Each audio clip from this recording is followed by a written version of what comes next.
Hi, I'm Larry with YouDoLoveMe.com, the place to learn about God's benevolence.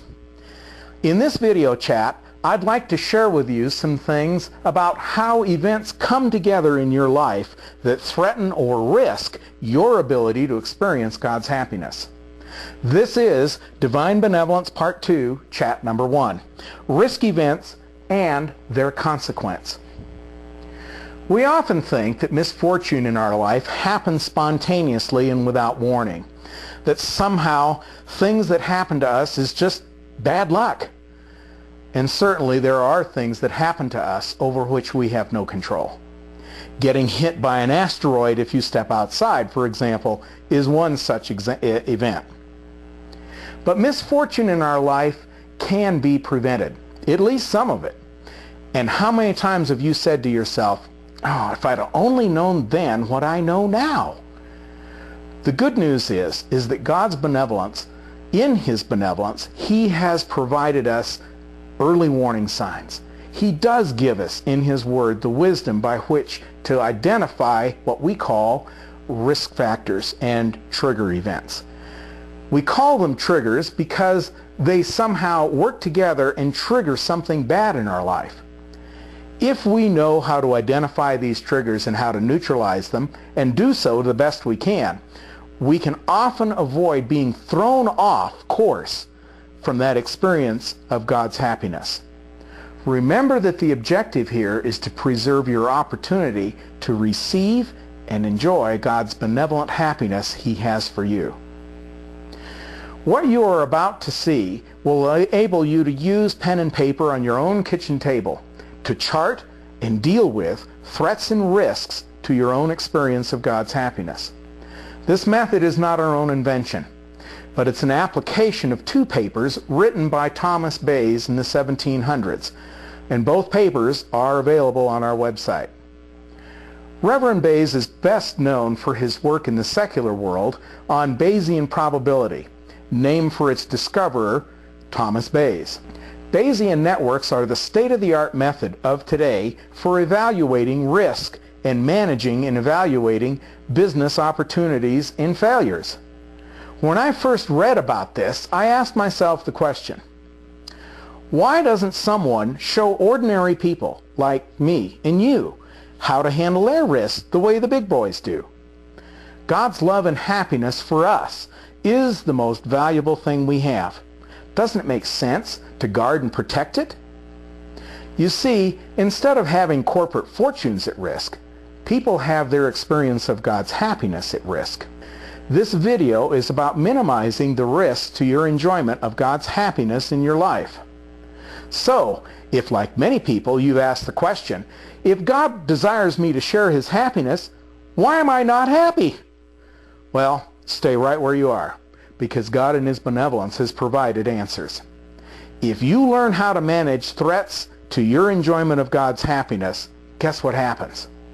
You can dramatically improve your enjoyment of God's benevolence. Here's how it works. Every difficulty that we face in life is made up of three general components: triggers,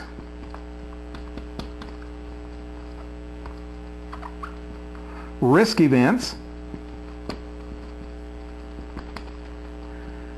and consequence.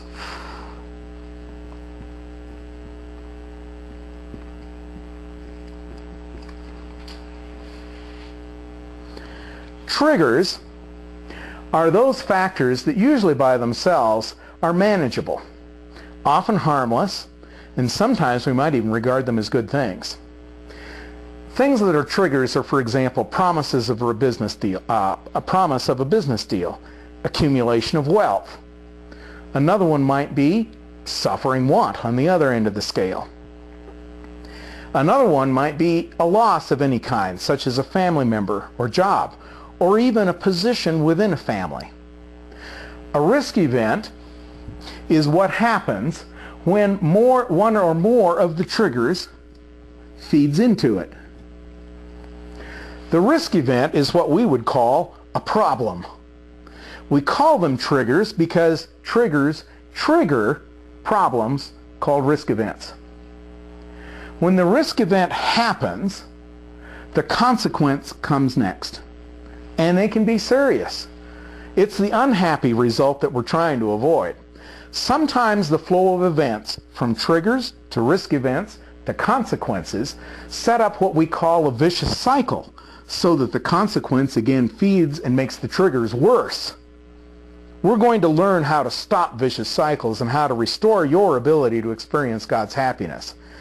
If you don't get this all the first time, relax. I'm going to step through it a couple of times. Take a breath. And let's go over it one more time. The sequence of events is first the appearance of one or more triggers. That feeds into a risk event. And from the risk event comes a consequence. Triggers are events or situations in your life that contribute to other bad or negative events, called the risk event. And it's anything in your life. Triggers are anything in your life that can set off something we don't want. Like excessive rainfall leading to a flood, or sneezing that is a sign you're coming down with a cold unless you offset it. It could be a missed appointment leading to a loss of job, or a girlfriend, or a burned out light bulb leading to stubbing your toe, or, ouch, spraining your ankle. They range from something major to something minor as just a little aggravation. If you're alert to the different kinds of triggers, you can better deal with them, so they don't snowball together into a big fat mess called a risk event.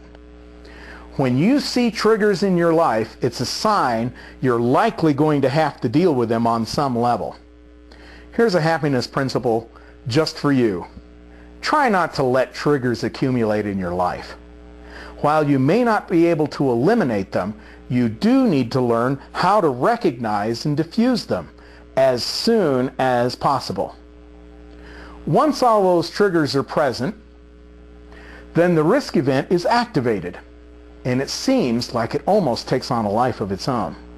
So the general idea here is to do this. First, identify the triggers. Next, to diffuse or pull the plug on one or more of those triggers. Then, once the triggers are neutralized, the risk event can't happen. When the risk event occurs, then the consequence follows, and God's happiness into your life temporarily ceases. Did you know that God's happiness patterns are designed specifically to deal with triggers and risk events?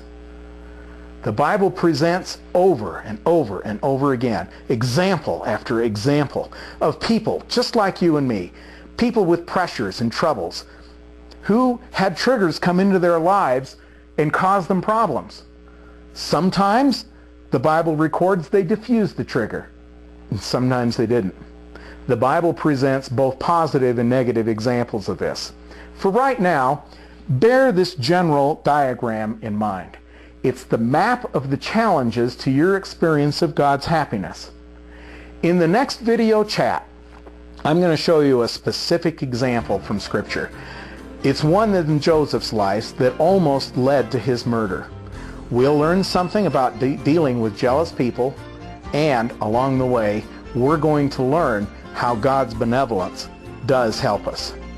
In the meantime, bye for now, and please visit youdolove.me.com to learn more about God's benevolence.